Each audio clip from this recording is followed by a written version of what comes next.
سلام دوستان، خوش آمدید به کانال پخت و پزهای خانگی. ما امروز همراه یک مود پیراکی کرم دار تیار میکنیم بیحد با لذت برای آیلی کلان.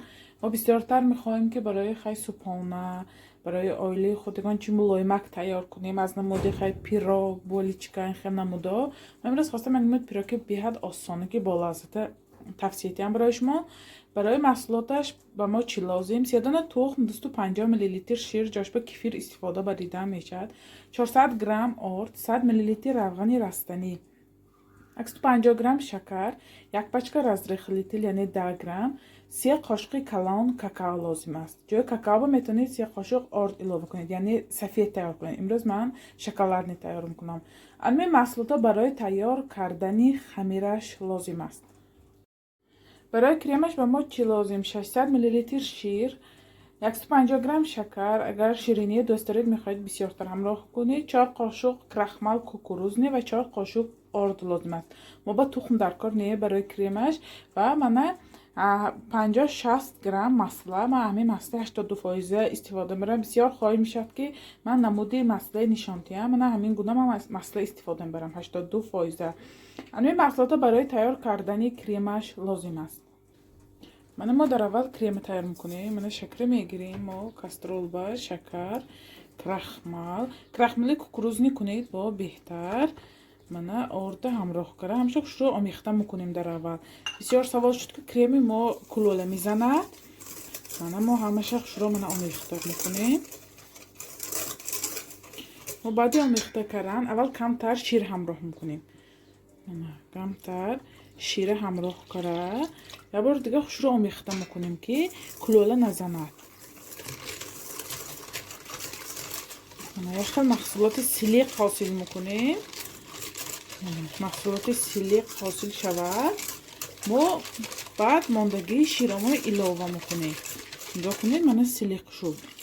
ماندگی شیرامای ما اضافه کرده. ما اضافه کرده. ما اینه بالا گاز با مانده میپزیم. وقتی پختاسگی ما فقط کافته میستیم. اگر ما اینه کافته نیستیم کلوله میزنم.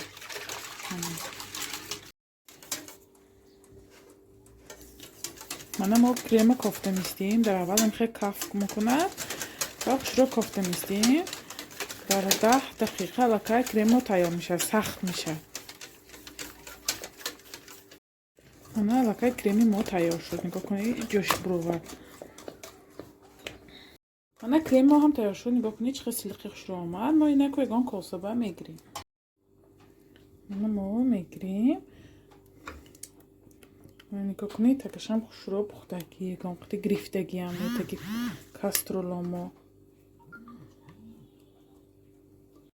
روش سلافان کرم با کوی نه جای خونوقه میمونیم تا تیار کردنی پیراکش. ما در اول 3 دانه تخم میگیریم. بسم الله الرحمن الرحیم. خداوند کاری ما با فیض و برکت و عبرتیت. 3 دانه تخم با 150 گرم شکر، خواهید با میکسر، خواهید با بلندر، با وینچک چقدر شما با اون باشد زنید لب زنید میشه. مازی با همراهی وینچک لب میزنن. بسم الله الرحمن الرحیم. در مدت 2-3 دقیقه سفید شد. ما اینه با همراهی وینچک هم میتونیم این نمود کرده. کنون روغنی رستنی هم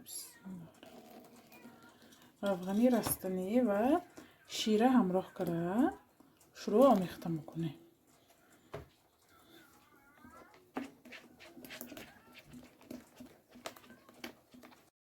ما اکنون 400 گرم اردامو با کمترش همراه میکنیم که خیلی کلوله نزند. 10 گرم رزرخلی تیل،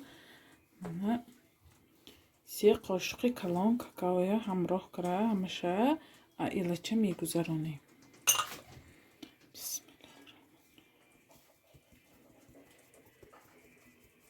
بسم الله الرحمن الرحیم. محصولاتمو آمیخته میکنیم. حرکت کنید درونش به خمیرک نمونه. ما اکنون باقی مانده اردامویا همراه میکنیم.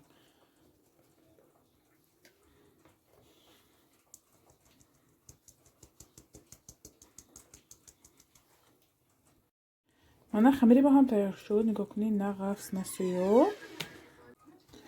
من فرمه گرفتم. فرمه من 25 سانتی به 35 سانتی باشد. من مسئله مالیدم. ما با پرگامنت بوماغ لازم نیست برای آنکه ما تورتامو در همین قالب تیار میکنیم. میتونید کلولا خیلی لیستا باشد، خیلی تفتانتان لیستش کلانتر باشد، میتونید دوری سیب تیار کنید. میتونید مسئله مالیده آرد پاشید کمتر. من به جای آرد کاکائو میپاشم. کاکائو هم جای خیلی رول آرد بازی میکند. برای همین من کاکائو پاشیدم تا که فرما همو با کنون خمیره میگیریم. ما بسم الله الرحمن الرحیم. ما خمیره شروع میگیریم این فرما با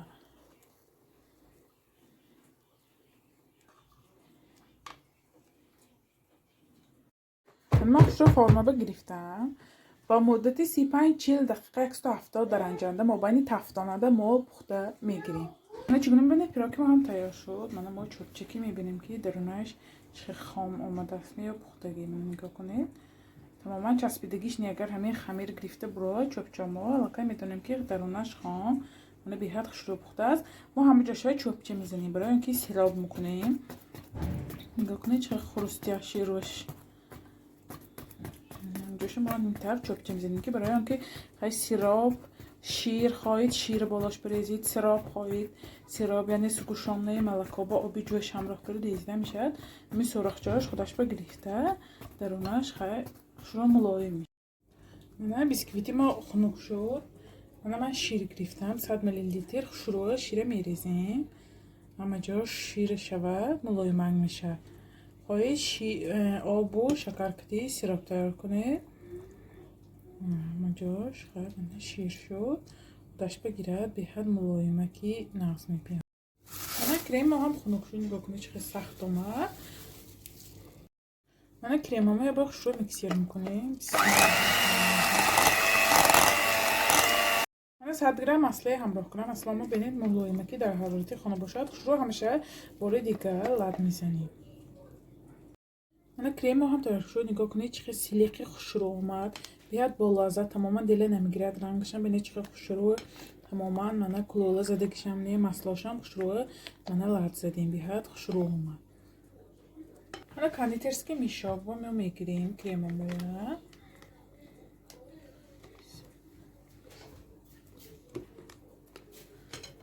میتونید بیچنی پاکتا بگیرید. من کاندیترسکی میشاب گرفتم کریم. نگاه کنید دوکش قف سکر بریدم. ما کوی کریم میکنیم. بسم الله الرحمن الرحیم. ما اینا من همینطور دراز خیلی کریم میکنیم. من کلولا چه شکل روش می بیاد.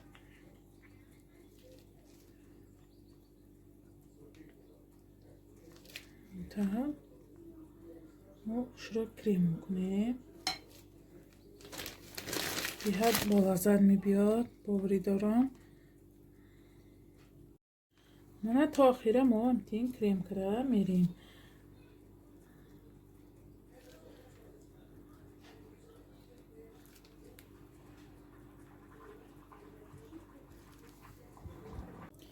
من شروع کریم میتونید کاکائو پاشید روش به. من امروز باشم شکلات که آرام دیم با خیمه گانچو پزیم اورو تیم با چه اشتیاور میشه.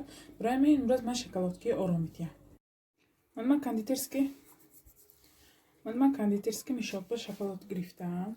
شکلات کاندیترسکی مالکای چند تا ویدیو من نشان دادم. من شروع ما شکلات میکنیم. چه خواهید عادی منم بیاد بالا زد میبیاد با خیلی با آرایشش کنیم اشتیاور بیاد.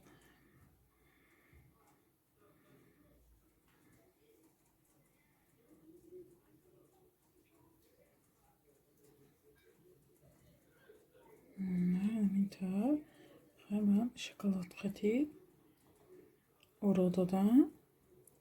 میتونید یگانچی نکنید.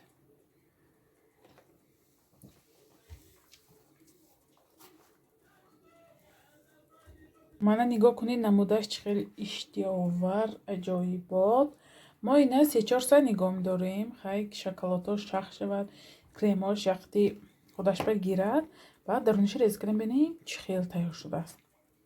چگونه میبینید پیراکی ما هم تیار شد. پیراک گوی ما میشد، تارت گوی ما میشد.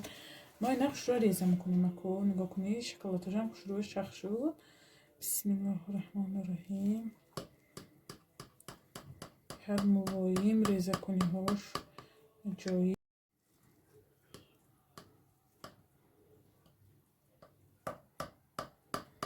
همینطور ریزه میکنیم. مخصوص مغازه کاندیترسکی با مفروش شدین شکلاتای